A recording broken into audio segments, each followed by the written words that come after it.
সরস্বতী পূজা বুধবার, সারাদিন পঞ্চমী, পুজোর জন্য কোনো অসুবিধা নেই। কিন্তু যদি পুরোহিত না এসে থাকে তাহলে কি করবেন? পুজো কি হবে না? ভগবান বলছেন ভক্তি চা মুক্তি, ভক্তি যদি থাকে পূজা অবশ্যই হবে। চন্দন মিশ্রিত গঙ্গা জল যদি চারিদিকে ছিটিয়ে দেওয়া যায় আর 4-5টি মন্ত্র যদি জানা যায় তাহলে আর কাউকে তো লাগে না।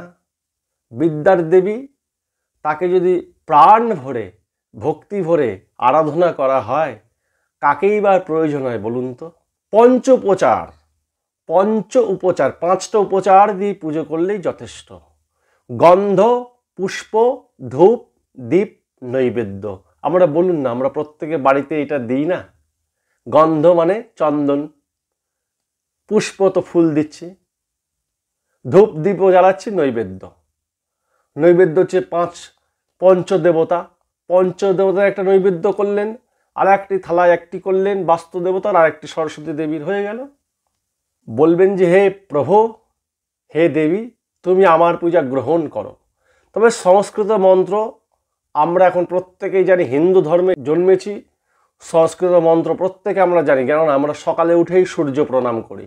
ওম জবাকু সমসংখ্যাশঙ্কশ্যপেয়ং মহাদ্যুতিম ধান্ত্বারিং সর্বপাপঘ্নং প্রণতস্মি দিবাকরুণ। বলুন না, আপনারা জানেন না? সবাই জানি।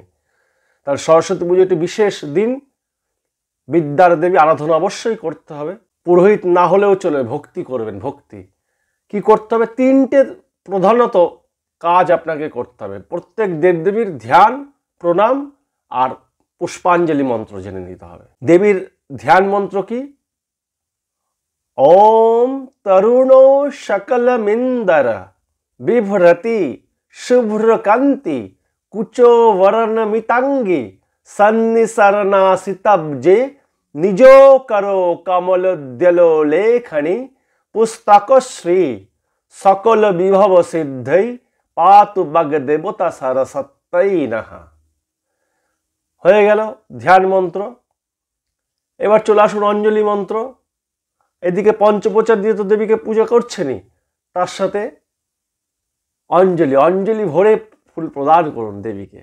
আর কিছু দেবী চায় না। কি বলতে হবে? সবাই জানি আমরা, জয় জয় দেবী চরাচর সারে কুচো যুগ শোভিতা মুক্তাহারে বীণারঞ্জিত পুস্তক হস্তে ভগবতী ভারতী দেবী নমস্তুতে ভদ্রকাল্যৈ নমো নিত্যং সরস্বত্যৈ নমো নমঃ বেদ বেদাঙ্গ বেদান্ত বিদ্যাস্থানেভ্য এব চ এষো স্বচন্দন পুষ্পাঞ্জলি ঐং সরস্বত্যৈ নমঃ। 2 নম্বর মন্ত্র হয়ে গেল। আর একটি হচ্ছে প্রণাম মন্ত্র।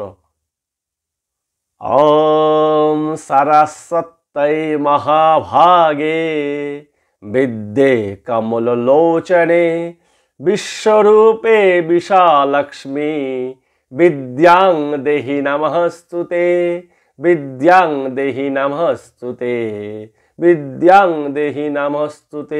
হে দেবী, তুমি আমায় বিদ্যা দাও। এই তো কথা। আমি নিজে পুরোহিত হয়ে বলছি, যদি পুরোহিত বিলম্ব করে, নিজে ভক্তি চা মুক্তি, ভক্তির উপর আর কিছু নেই। তাই নিজের পুজো নিজে করুন। কেননা পেট জ্বলছে, খিদে পাচ্ছে, কিন্তু তারপরে পুরোহিত আসলে পুজোটা হয় না।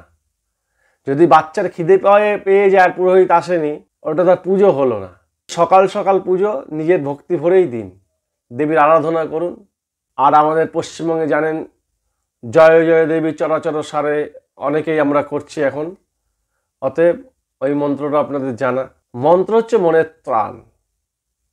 আর দেবদেবীর ধ্যান মন্ত্র, প্রণাম মন্ত্র নিজেদের জানা থাকা কি বলুন তো, আমাদের একটা গর্ব যে না, আমরা হিন্দু, সব জানি। পুরোহিত পেলে ভালো, না পেলেও ভালো, নিজের পুজো নিজে করলাম। ঠিক আছে, ভালো থাকবেন। ধন্যবাদ।